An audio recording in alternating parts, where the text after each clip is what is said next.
김경문 감독의 잔잔한 간판타자 육성법. 하나 이글스에서는 문현빈이 그 확실한 증거다. 김경문 감독은 예전 두산 베어스에서 김현수를, NC 다이노스에서 나성범을 팀의 얼굴이 되는 중심 타자, 더 나아가 한국 야구를 대표하는 거포로 키워낸 경력이 있다. 김현수와 나성범은 후에 FA로 팀을 떠났지만 여전히 핵심 타자로 맹활약 중이다. 김현수는 LG 트윈스에서 KT 위주로 한 번 더 팀을 옮겼지만 내년에도 변함없는 활약이 예상된다. 나성범의 경우 기아 타이거즈에서 최근 1에서 2년 주춤했으나 내년 재기를 준비하고 있다. FA 성공과 국가대표 선발까지. 두 선수의 야구 인생은 김경문 감독을 만나며 완전히 달라졌다. 김경문 감독은 2024년 한화를 통해 K리그에 6년 만에 돌아왔다. 지난해는 한화에서 적응하는 기간이었고 올해는 바로 팀을 통합 준우승으로 이끌어내는 역량을 보였다. 그 과정에서 우투자타 외야수 문현빈을 3번 타자로 고정 기용하며 그의 성장을 이끌어냈다. 내야수 출신이자 대전 토박이 문현빈은 김경문 감독이 오기 전에는 내야와 외야를 오가다 외야로 자리를 잡는 분위기였다. 그러나 2023년 데뷔 후 지난해까지는 타순이 고정되지 못한 채 상위 타선과 하위 타선을 오갔다. 김경문 감독은 노시환만을 4번 타자 겸 3루수로 고정한 것이 아니다. 문현빈을 3번 좌익수로 확고히 자리 잡게 했다. 실제 4월 9일 잠실 두산전부터 한국 시리즈 최종전까지 단 한 경기도 3번 타순을 벗어난 적이 없다. 포지션도 가끔 지명타자를 맡았지만 기본적으로 좌익수에 고정되었다. 지금도 문현빈의 수비 능력이 매우 뛰어나다고 보기는 어렵다. 하지만 선수를 읽는 안목이 뛰어난 김경문 감독은 그가 가진 타격 가능성을 일찍이 포착했다. 감독의 성향상 이 팀에 있는 동안 문현빈을 주로 3번 좌익수로 기용할 것으로 예상된다. 강백호의 FA 합류와 요나단 페라자의 복구로 인해 상황에 따라 이 번타순으로 조정될 여지도 있어 보인다. 육성 선수 출신인 김현수도 김경문 감독에 의해 3번 좌익수로 기용된 바 있으며 투수 출신의 나성범 역시 감독의 선택으로 4번 우익수가 되었다.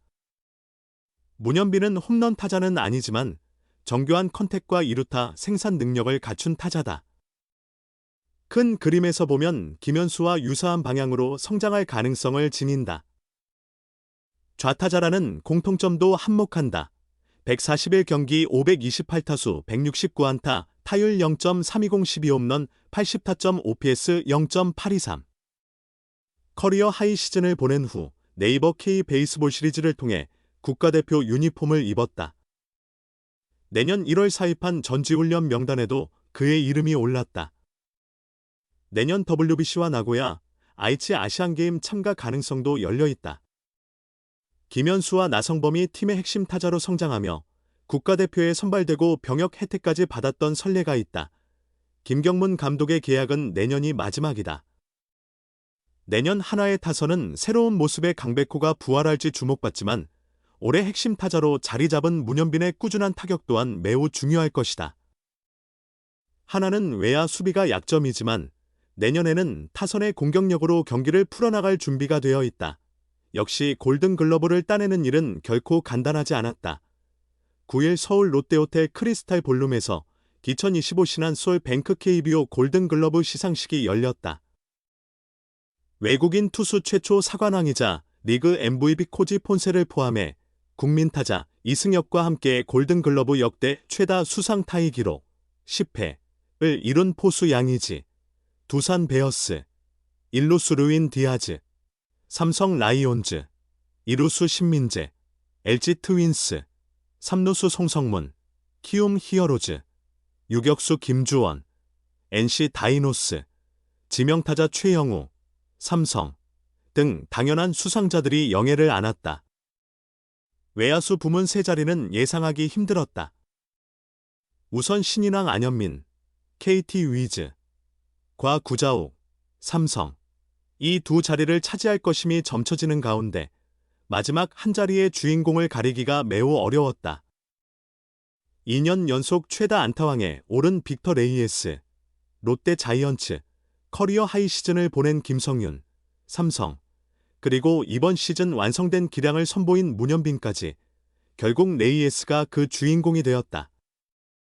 총 유효 투표 316표 중 안현민이 251표, 득표율 79.4%, 구자욱이 217표, 68.7%를 획득했다. 그리고 레이에스가 131표, 41.5%를 받으며 수상의 영광을 차지했다. 김성윤은 116표, 36.7%, 문현빈도 102표, 32.3%를 얻으며 아쉬움을 남겼다. 하나 팬들에게는 문현빈의 수상이 간절했을 것이다.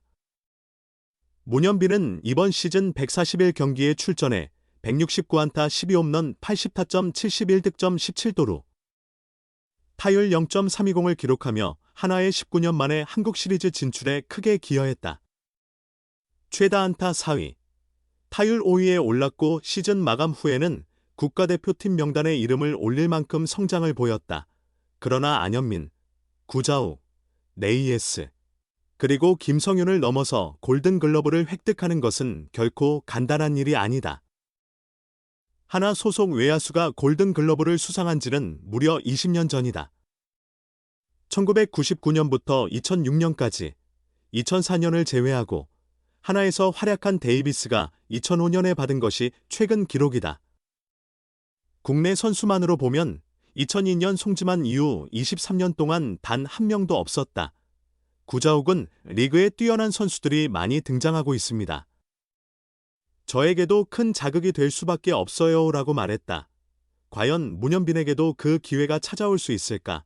프로야구 하나 이글스의 문현빈과 LG 트윈스의 박혜민은 한국 시리즈에서 격돌한 후 국가대표팀에서 다시 한번 동료가 된다. KBO는 지난 1일 2025 네이버 K바지발 시리즈에 참가하는 국가대표 선수 명단을 공개했다. 선수들은 2일부터 국가대표팀 경기를 준비하며 훈련을 시작한다. 2일과 3일에는 고향 국가대표 야구 훈련장에서 연습을 진행하고 4일부터는 서울 고척 스카이돔에서 12일 출국 전까지 최종 조율을 거친다. 이번 대표팀에는 한국 시리즈에서 맞상대했던 문현빈과 박혜민이 함께 뽑혔다. 지난달 31일까지 한국 시리즈에 출전한 한화와 LG 선수들은 짧은 휴식을 취한 후 이번 4일 고척돔 훈련부터 국가대표팀에 합류할 예정이다. 2023 신인 드래프트 2라운드 11순위로 한화에 입단한 문현빈은 올해 141경기에서 타율 0, 320, 528타수 169안타, 12홈런 80타점 71득점 17도루 5패스 0.823을 기록하며 리그를 대표하는 외야수로 급성장했다. 포스트 시즌에서도 10경기 타율 0.308, 39타수 12안타, 3홈런 16타점 8득점 1도루 5패스 0.987을 기록하며 역대 단일 포스트 시즌 최다 타점 부문 2위에 이름을 올렸다. 문현빈은 타격면에서 외야수 골든글러브에 도전할 만큼 뛰어난 경지에 올랐다. 그러나 수비 부문에서는 여전히 미흡한 부분이 많다. 문현빈은 지난달 29일 진행된 인터뷰에서 수비를 할 때 아직 긴박한 상황에서는 떨림이 느껴진다. 국가대표팀에서 박혜민 선배님께 수비를 배우고 싶다고 밝혔다. 박혜민은 K리그를 리그를 상징하는 노련한 중견수다. 2012년 삼성 라이온즈의 육성 선수로 프로 생활을 시작했으며 K리그 리그 통산 1672경기에서 타율 2할 8푼 4리, 5973타수 1696안타, 60홈런 621타점 1035득점 460도루, OPS 731을 기록했다. 올해 144경기 타율 2할 7푼 6리, 442타수 122안타, 3홈런 43타점 80득점 49도루, OPS 725를 기록한 박혜민은 개인 통산 5번째 도루왕 타이틀을 거머쥐었다.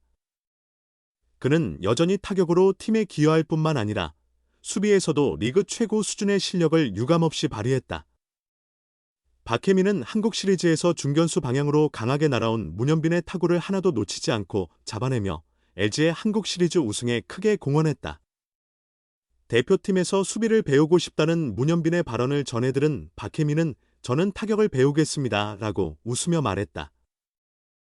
문현빈 선수는 정말 타격 감각이 뛰어난 선수입니다. 그래서 중견수 쪽으로 타구가 많이 날아오더군요. 그래서 문현빈 선수가 타석에 서면 저도 항상 신경이 곤두섭니다. 대표팀에서 수비를 배우고 싶다면 한국 야구의 미래인 선수이니 아끼지 않고 가르쳐 드리겠습니다. 저 역시 배울 점이 있다면 배워서 돌아오겠습니다. 라며 문현빈을 향한 조언을 아끼지 않을 뜻을 전했다.